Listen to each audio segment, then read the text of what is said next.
বলেছিলাম, গতকালকে জানানো হয়েছিল যে 21শে জানুয়ারি ইন্ডিয়ান সেকুলার ফ্রন্টের প্রতিষ্ঠা দিবস উদযাপনকে কেন্দ্র করে যেভাবে শাসকীয় ঘৃণিত চক্রান্তের শিকার হতে আমরা চলেছিলাম, তার থেকে পরিত্রাণ পাওয়ার জন্য আমরা কোর্টের দ্বারস্থ হয়েছিলাম। কতজন আসবেন, কি আসবেন না, কটা গাড়ি আসবে না আসবে না, আপনারা ইতিমধ্যে কিছুটা হলেও মিডিয়ার মাধ্যমে জানতে পেরেছিলেন।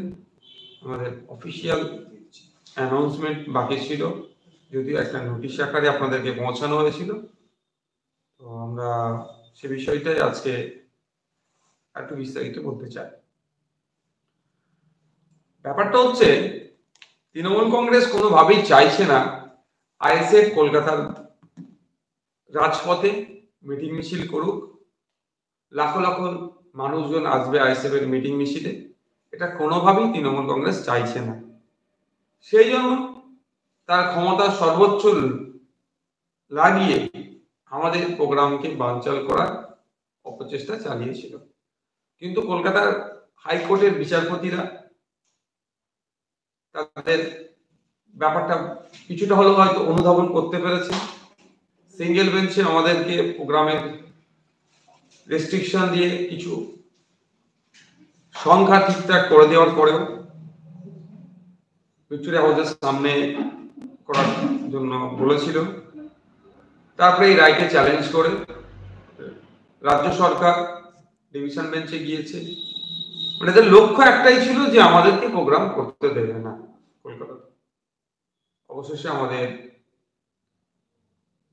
যারা উকিল ছিলেন তাদের ওরকম মনোভাবে আমরা কলকাতায় প্রোগ্রাম করতে পারছি, যদিও যে জনসংখ্যা রেস্ট্রিকশন আছে সেটা আমাদের মানতে হবে। আমরা নেতাজি ইন্ডোর স্টেডিয়ামে আমরা 2:30 থেকে 4:30 পর্যন্ত প্রোগ্রাম করছি। যদিও সরকার পক্ষ এক প্রকার চাপ দিয়েছিল 4টে থেকে 6টা করতে হবে, অনেক কিছু হয়েছে। অ্যাডভোকেট জেনারেলকে দাঁড় করিয়ে দিয়েছিল। একটা পার্টির প্রতিষ্ঠা দিবস হবে, সেখানে অ্যাডভোকেট জেনারেলকে দাঁড় করিয়ে দিয়েছিল। সে প্রসঙ্গে যাচ্ছি না। জানিয়ে রাখি, কলকাতা পুলিশের কাছে কলকাতায় কোনো জায়গায় স্টেজ বেঁধে এই ধরনের প্রোগ্রাম করতে গেলে, যেটা কলকাতা পুলিশের এখতিয়ারভুক্ত, সেখানে তাদের একটা অনুমোদনের প্রয়োজন হয়। রাজ্যের অন্য জায়গায় না হলেও কলকাতার ক্ষেত্রে প্রয়োজন হয়। অনুমোদনের জন্য যে ফর্ম বা ফরম্যাট আছে সেই মতো আমরা অ্যাপ্লিকেশন করেছিলাম, কিন্তু আমাদেরকে অনুমোদন দিচ্ছে না বা হ্যানা করছে না। সেই জন্য আমরা রিমাইন্ডার দিয়েছিলাম, অবশেষে তারা ডিনাই করেছে। সেটাকে চ্যালেঞ্জ জানিয়ে আমরা সিঙ্গেল বেঞ্চে গিয়েছিলাম।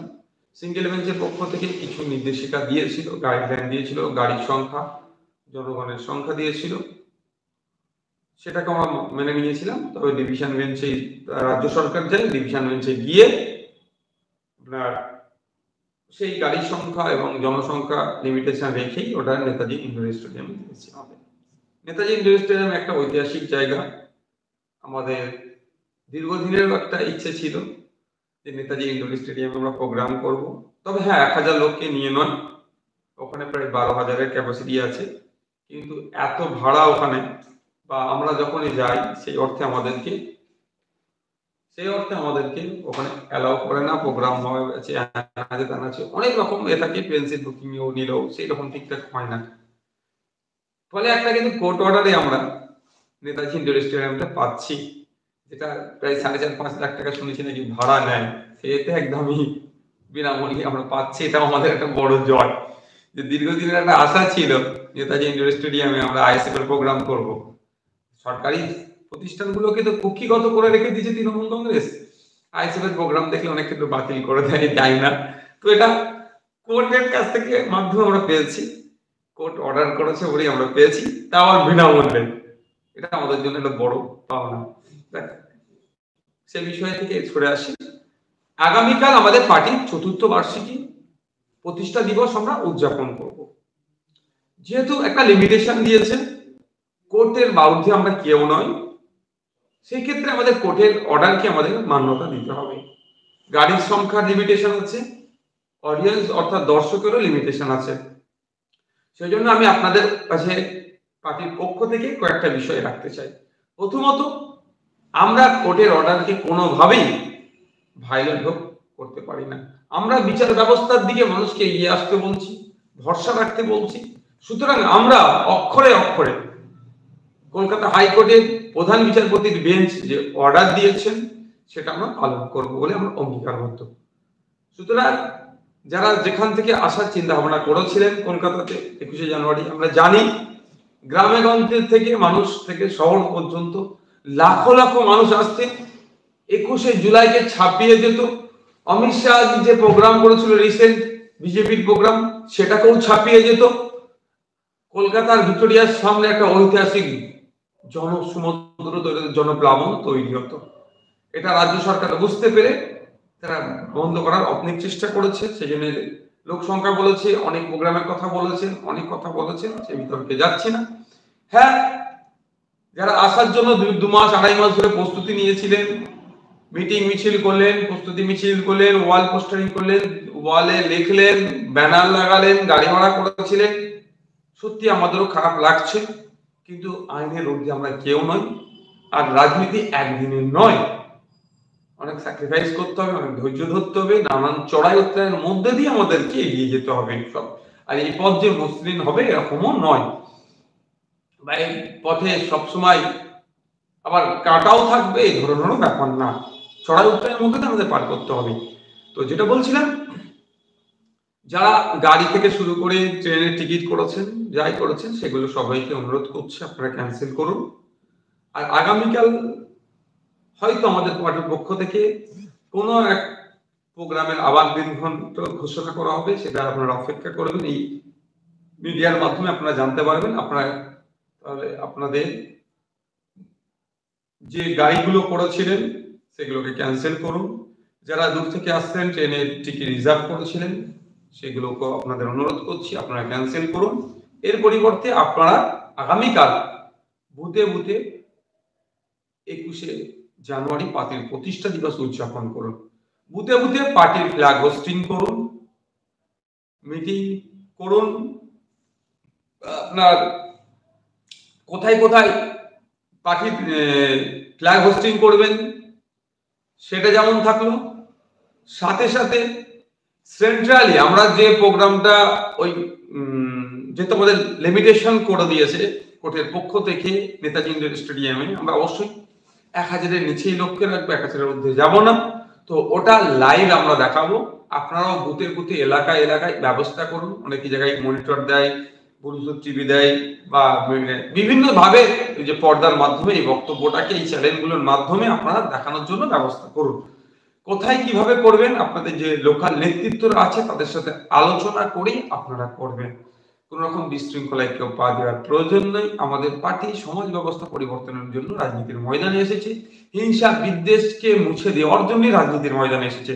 সুতরাং আমাদের কার্যকলাপ সবসময় শৃঙ্খলা পরায়ণ, শৃঙ্খলাবদ্ধ হয়ে যেমন করেছি আগামী দিনেও আমরা করব।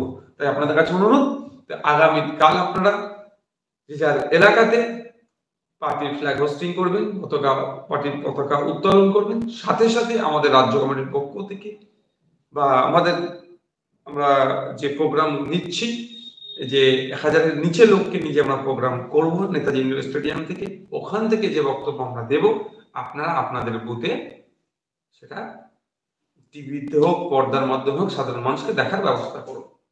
আমাদের যে মানুষ আসতো এখানে তার থেকে বেশি মানুষের কাছে আমাদের পৌঁছানোর দায়িত্ব আমাদের কাছে একটা চ্যালেঞ্জ হয়ে গেল। এটা করতে হবে। আর যে ক্ষোভ, যে রাগ, যে আবেগ, সেটাকে সঠিক জায়গায় প্রয়োগ করতে হবে। আপনি আসতে পারছেন না, আমরা আপনাদেরকে আনতে পারছি না, আমাদের মধ্যে যে রাগটা আছে, যে ক্ষোভটা হচ্ছে, এই ক্ষোভটাকে আমরা আগামী দিনে ব্যালট বক্সে দেব।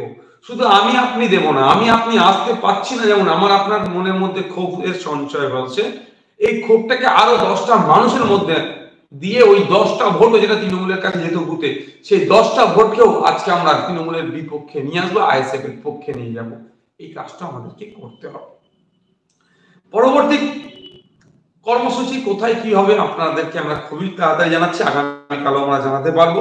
তবে একটা কথা বলে রাখি, আমরা যে 1000-এর নিচে মানুষ আনবো, এটা কারণটা হচ্ছে আমার কাছে যতটুকু খবর আছে, কোর্টের অর্ডারটাকে আমরা যদি আমাদের অনিচ্ছাতেও যদি কোনো রকম ভাবে 1000-এর বেশি লোক চলে আসে হয়তো, বা যে গাড়ির সংখ্যা দিয়েছে তার বাইরে চলে আসবে, কোর্ট কন্ডেম হিসাবে আমাদের বিরুদ্ধে আইনত ব্যবস্থা তো নেবেই, এটা সে পরিকল্পনা করে রেখেছে। তার সাথে সাথে এরা আমাদের কর্মী সমর্থক আসলে তাদের সাথে যাতে খারাপ ব্যবহার করা যায়, তাদের সাথে যদি অন্যায় করবে বলে ওরাও রাজ্য প্রশাসনকেও, হয়তো আমার কাছে একটা ভিতর থেকে খবর আছে, সূত্র মারফত জানতে পারলাম, কালীঘাটের থেকে নির্দেশ আছে তার আচরণটা ভালো করবে না আমাদের কর্মী সমর্থকদের সাথে।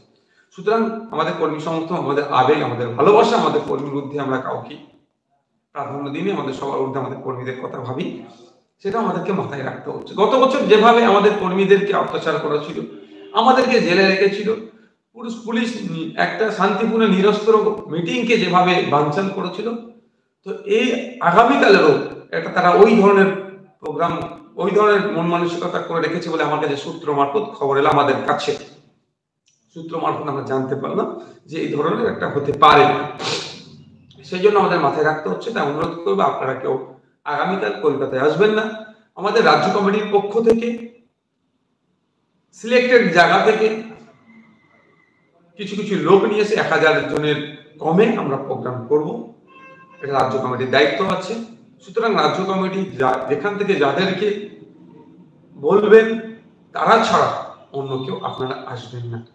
কারণ হচ্ছে, আমি আবারও বলছি, কোর্ট কন্ডেম হবে, সাথে সাথে এটাও যে রাজ্য প্রশাসনকে কাজে লাগিয়ে তৃণমূল কংগ্রেস হয়তো আমাদের কর্মীদেরও সাথে কোনো খারাপ আচরণ করতে পারে, বা গাড়ি ঘোড়া এক্সট্রা চলে আসলে সেখানে ডিস্টার্ব করতে পারে। খুব এই ধরনের সূত্র মারফত জানতে পারছি এই ধরনের একটা অপকর্ম করার তারা প্রস্তুতি নিয়ে রেখেছে। তো সুতরাং সেক্ষেত্রে আমাদের কর্মীদের যাতে অসুবিধা কোনো না হয় সেটা আমাদের মাথায় রাখতে হবে। সেই জন্য অনুরোধ করছি, কারো আসার দরকার নাই আপনাদের। আমাদের রাজ্য কমিটির পক্ষ থেকে এই 1000-এর নিচের লোক আনার দায়িত্ব নেওয়া হয়েছে। এরা যেখান থেকে যেটা বলবে এর বাইরে আপনারা কেউ আসবেন না। সুতরাং যারা এর বাইরে কেউ আসবেন না, যারা আসবেন রাজ্য কমিটি তাদেরকে আলাদা করে প্রতিনিধি কার্ড বানানো হচ্ছে, সেটা থেকে প্রোভাইড করবে। বিগত দিনে প্রতিনিধি কার্ডটা ইনভ্যালিড, ওটার কোনো আর গ্রহণযোগ্যতা নাই। রাজ্য কমিটির পক্ষ থেকে নতুন একটা প্রতিনিধি কার্ড বানানো হচ্ছে, যে প্রতিনিধি কার্ডটা শুধুমাত্র 1000-এর নিচের লোককে দেওয়া হবে, সেটাই তারা ওখানে ভিতরে ঢুকতে পারবে। তাই অনুরোধ করছি আপনারা কেউ আগামীকাল নেতাজি ইন্ডোর স্টেডিয়ামে আসবেন না। আপনারা নিজেদের এলাকাতে থেকে আপনারা পার্টির প্রতিষ্ঠা দিবস উদযাপন করুন, পতাকা উত্তোলন করুন। আমরা যে বক্তব্য দেব ওখানে 1000-এর নিচের লোককে নিয়ে, সেই বক্তব্যগুলোকে আপনারা এই যে চ্যানেলগুলোর মাধ্যমে আমরা পার্টির ফেসবুক পেজ বা পার্টির ফেসবুক পেজের মাধ্যমে যে বক্তব্য দেব, সেই পার্টির ফেসবুক পেজের লিঙ্ক আপনারা শেয়ার করুন, এবং এই লিঙ্ক ধরে কোনো জায়গাতে আপনারা মনিটর লাগালেন, কোনো জায়গাতে পর্দা লাগালেন, সাউন্ড সিস্টেম করে সেগুলোকে শোনানোর চেষ্টা করবেন। রাজ্য সরকার ঘৃণিত চক্রান্ত করেছিল আমাদের, এখনো করে যাচ্ছে। আমরা পিছিয়ে বর্গের মানুষের অধিকারের কথা সব থেকে বেশি বলি, সাথে সাথে হ্যাঁ যারা মনসুরাতে আছেন তাদেরও অধিকার যখন হনন হচ্ছে তাদের কথা বলি। সেই জন্য সরকার চিন্তিত, সে আমাদের প্রোগ্রামকে কিভাবে বানচাল করা যায়, সেই জন্য অ্যাডভোকেট জেনারেলকে দাঁড় করিয়েছেন আমাদের এগেনস্টে। এটা আমাদের কাছে বড় পাওনা। আইএসএফ ছোট্ট দল, আইএসএফ এর কিছু অস্তিত্ব নাই বলে রাজ্য সরকারের পক্ষ থেকে যখন আক্রমণ করা হয়, ঠিক একইভাবে দেখছি আইএসএফ এর প্রোগ্রামকে আটকানোর জন্য রাজ্য সরকার কোনো ছোটখাটো উকিল লাগায়নি, অ্যাডভোকেট জেনারেলের কে ওখানে দাঁড় করে দিয়েছে, অমিতেশ বাবুর মতো, স্বনামধন্য আরো যারা আছে তাদের মতো লয়ারকে দাঁড় করিয়েছে। এর থেকে বোঝা যাচ্ছে আইএসএফ এর কার্যকলাপ কতটা ঘাটতি ঘটেছে। হ্যাঁ, আইএসএফ এর জনভিত্তি বেড়েছে, সেটা মমতা ব্যানার্জি হারে হারে টের পাচ্ছে। তবে একটা কথা বেশি আর বলবো না, আমি ছোট্ট কথা বলে আমি শেষ করব। আমি রিপিট করছি, আইএসএফ কে যত তৃণমূল কংগ্রেস ঘাটাবে আইএসএফ এর ব্যাপ্তি তত হবে। আইএসএফ মানুষের অধিকারের কথা বলছে, মানুষ বুঝতে পারছে আইএসএফ এর লক্ষ্য উদ্দেশ্য কি। তবে আগামীকাল দেখতে থাকুন, আমাদের যেটা লক্ষ্য নিয়ে আমরা জনমানুষে প্রোগ্রাম করতে চেয়েছিলাম, লাখো লাখো মানুষকে নিয়ে প্রোগ্রাম করতে চেয়েছিলাম, হয়তো সেটা পারছি না। ভেঙে পড়ার কোনো জায়গা নাই, হাল হতাশার কোনো জায়গা নাই। Politics not a one day game, politics long time game. ভাববে একদিনের ম্যাচ নয় রাজনীতি। সুতরাং আজকে আমরা ভিক্টোরিয়া হাউসের সামনে করতে পারলাম না বলে কোনো হাল হতাশার কোনো জায়গা নাই। যাদের অপচেষ্টায়, যাদের ঘৃণিত চক্রান্তে আমাদের প্রোগ্রাম কি বানচাল করার চেষ্টা করেছিল, কোর্টের মাধ্যমে অন্তত আমরা কলকাতায় করতে পারছি। যারা এই ঘৃণিত চক্রান্ত করেছে তাদেরকে জবাব আমরা ব্যালট বক্সে দেব। শুধু আমি আপনি জবাব দিলে হবে না, আমার আপনার মনের মধ্যে যে ক্ষোভটা আছে সেই ক্ষোভটা আরো 5টা মানুষ 10টা মানুষের মনের মধ্যে দিন। রাজ্য সরকার এই ঘৃণিত চক্রান্তটা তাকেও জানান। সেই গণতন্ত্র রক্ষার জন্য আমরা রাজনীতির ময়দানে এসেছি, আর আমাদেরকে কিভাবে ডিস্টার্ব করা হচ্ছে সেটা জানিয়ে আরো 10টা ভোট যে তৃণমূলের পক্ষে ছিল মাত্র এই বুথগুলোতে, সেই 10টা ভোটও আপনি আমাদের পক্ষে নিয়ে আসুন। এটাই হচ্ছে আইএসএফ এর কর্মীদের অন্যতম প্রধান কাজ হবে বলে মনে করছি আমরা। আমি আবার অনুরোধ করব, যারা বন্ধুগণ শুনছেন, আইএসএফ এর কর্মী সমর্থক যারা এখন আছেন, বা এই বার্তাটা অলরেডি কালকে রাত্রে আমাদের লিখিত আকারে দেওয়া হয়েছে যে আপনারা গাড়িগুলোকে ক্যান্সেল করুন। জানি আমাদের হতে অবশ্য আমাদের খুব খারাপ লাগছে, গাড়ির সংখ্যা শুনলে তো আমি অবাক হয়ে যাচ্ছি, মানে যেটা আমি ভাবিনি তার থেকে অনেক বেশি গাড়ি আসতো। তবে একটা কথা বলেই আমি আমার প্রোগ্রাম এখানে আমি শেষ করব।